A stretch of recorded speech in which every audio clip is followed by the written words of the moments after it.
حضرت نوح علیہ السلام کی تبلیغی جدوجہد 950 سال تک جاری رہی۔ آپ رات کی تنہائیوں میں آنسوں کے سمندر کے دوران اپنے رب سے قوم کے لیے دعائیں کرتے، اے میرے پروردگار، میری قوم نادان ہے، نہ سمجھ ہے، اسے معاف کر دے۔ نیز اس دوران اپنی قوم کو ہر ممکن طریقے سے سمجھاتے رہے، کبھی عذاب الہی سے ڈراتے تو کبھی دوزخ کی سختیوں اور جنت کی نعمتوں کا ذکر فرماتے، لیکن قوم ان کا تمسخر اڑاتی، پھبتیاں کستی، گویا وہ کانوں سے بہرے اور آنکھوں سے اندھے ہو چکے تھے۔ اس طویل جدوجہد کے نتیجے میں صرف 80 لوگ ایمان لائے۔ حضرت نوح قوم کی بدحالی پر بہت غمگین رہتے، لیکن امید کا دامن نہ چھوڑتے۔ مگر کب تک؟ آخرکار طویل اور سخت ترین کاوشوں کے بعد وہ لمحہ آ ہی گیا کہ جب آپ قوم سے مایوس ہو کر اپنے رب کے سامنے اپنی معروضات پیش کرنے پر مجبور ہو گئے۔ اللہ تعالیٰ کا قرآن پاک میں ارشاد ہے، نوح نے اللہ سے عرض کی کہ اے پروردگار، میں اپنی قوم کو دن رات بلاتا رہا، لیکن وہ میرے بلانے سے اور زیادہ بھاگتے رہے۔ میں نے جب کبھی انہیں تیری بخشش کی طرف بلایا تو یہ اپنے کانوں میں انگلیاں ڈال لیتے، اپنے چہروں کو کپڑوں سے چھپا لیتے اور ضد، تکبر اور غرور کرتے۔ میں نے ان کو اعلانیہ، خفیہ، غرض ہر طرح سے سمجھایا اور کہا کہ اپنے پروردگار سے معافی مانگو کہ وہ بڑا معاف کرنے والا ہے، وہ تم پر آسمان سے بارش برسائے گا، تمہارے مال اور اولاد میں ترقی دے گا اور تمہیں باغ عطا کرے گا اور تمہارے لیے نہریں بہا دے گا۔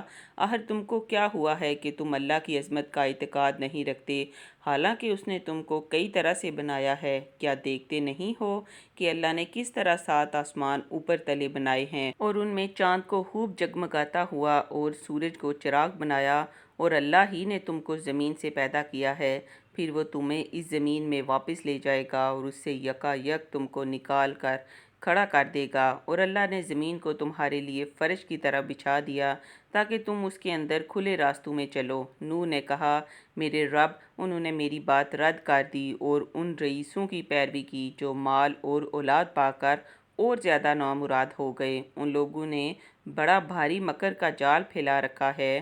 انہوں نے کہا کہ اپنے معبودوں کو ہرگز نہ چھوڑنا، اور ود اور سوا اور یاغوث اور یعوق اور نصر کو کبھی ترک نہ کرنا۔ انہوں نے بہت لوگوں کو گمراہ کیا ہے، اور تو بھی ان ظالموں کو گمراہی کے سوا کسی چیز میں ترقی نہ دے۔ آخر وہ اپنے گناہوں کے سبب غرق کر دیے گئے، پھر آگ میں ڈال دیے گئے، تو انہوں نے اللہ کے سوا کسی کو اپنا مددگار نہ پایا۔ اور نوح علیہ السلام نے دعا کی کہ میرے پروردگار، کسی کافر کو روئے زمین پر بسنے والا نہ چھوڑ، اگر تو نے ان کو چھوڑ دیا تو یہ تیرے بندوں کو گمراہ کریں گے، اور ان کی نسل سے جو بھی پیدا ہوگا وہ بھی بدکار اور سخت کافر ہی ہوگا۔ اے میرے پروردگار، مجھ کو اور میرے والدین کو اور ہر اس شخص کو جو میرے گھر میں مومن کی حیثیت سے داخل ہوا ہے، اور سب مردوں اور عورتوں کو معاف کر دے، اور ظالموں کے لیے اور زیادہ تباہی بڑھا۔ حضرت نوح علیہ السلام نے اپنے لیے مدد کی درخواست کی تو اللہ تعالیٰ نے فوراً قبول فرماتے ہوئے آپ کو کشتی بنانے کا حکم دیا۔ حضرت نوح کی گزارشات بارگاہ خداوندی میں قبول فرما لی گئیں، اور اللہ تعالیٰ نے ان کی طرف وحی نازل فرمائی۔ قرآن کریم میں ارشاد ہے، اور نوح کی طرف وحی کی گئی کہ تمہاری قوم میں جو لوگ ایمان لا چکے ہیں ان کے سوا اب اور کوئی ایمان نہیں لائے گا، تو جو کام یہ کر رہے ہیں ان کی وجہ سے غم نہ کھاؤ، اور ایک کشتی ہمارے حکم سے ہمارے روبرو بناؤ، اور ان کافروں سے متعلق اب کوئی گفتگو ہم سے نہ کرنا، کیونکہ یہ سب لازمی طور پر غرق کر دیے جائیں گے۔ ابن کثیر نے لکھا ہے کہ بعض بزرگوں کے مطابق اللہ تعالیٰ نے حضرت نوح کو یہ حکم بھی فرمایا کہ فلاں درخت اگاؤ جس سے کشتی بنائی جائے گی، تو حضرت نوح نے وہ درخت اگایا اور 100 سال تک اس کا انتظار کیا، پھر اس کو کاٹ کر چھیلا، ہموار کیا۔ اس میں بھی ایک قول کے مطابق 100 سال اور دوسرے قول کے مطابق 40 سال کا عرصہ لگ گیا۔ محمد بن اسحاق حضرت سوری سے نقل کرتے ہیں کہ وہ لکڑی ساگوان کی تھی، اور دوسرے قول کے مطابق وہ صنوبر کے درخت کی تھی۔ حضرت ابن عباس سے مروی ہے کہ اس کشتی کی لمبائی 1200 گز اور چوڑائی 600 گز تھی۔ ایک اور قول کے مطابق لمبائی 2000 گز اور چوڑائی 100 گز تھی۔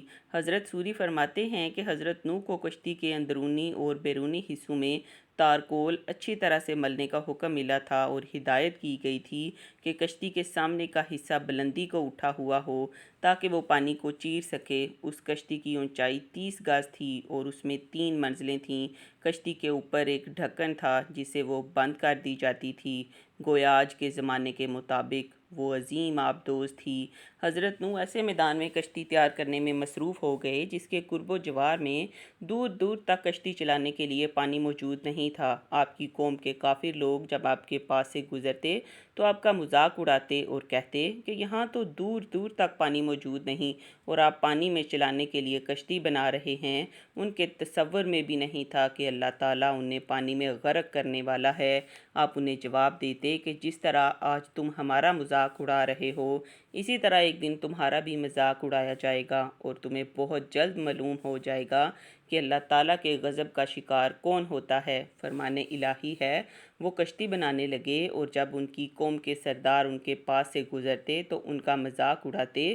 وہ کہتے اگر تم ہمارا مذاق اڑا رہے ہو تو ہم بھی ایک دن تمہارا اسی طرح مذاق اڑائیں گے جس طرح تم اڑا رہے ہو۔ تمہیں بہت جلد معلوم ہو جائے گا کہ کس پر وہ عذاب آتا ہے جو اسے رسوا کر دے گا اور اس پر ہمیشہ کا عذاب نازل ہوگا۔ یہاں تک کہ کشتی تیار ہو گئی اور جب عذاب الہی کا وقت آیا تو اللہ تعالیٰ نے حکم دیا کہ ہر قسم کے جانوروں کا ایک ایک جوڑا اس میں رکھ لو اور جو لوگ ایمان لائے ہیں انہیں بھی سوار کر لو۔ حضرت نوح نے احکام خداوندی کے مطابق سب کو سوار کر لیا اور عبادت الہی میں مصروف ہو گئے۔ آخرکار طوفان کے آثار ظاہر ہونے لگے اور دیکھتے ہی دیکھتے زمین کے ہر گوشے سے پانی ابلنے لگا۔ آسمان سے قیامت خیز بارش ہر شے کو بہا کر لے جانے کے درپے تھی، گویا قیامت کا منظر تھا۔ کشتی طوفان کی پہاڑ جیسی اونچی لہروں پر تیر رہی تھی۔ حضرت نوح نے اپنے بیٹے کنعان کو دیکھا۔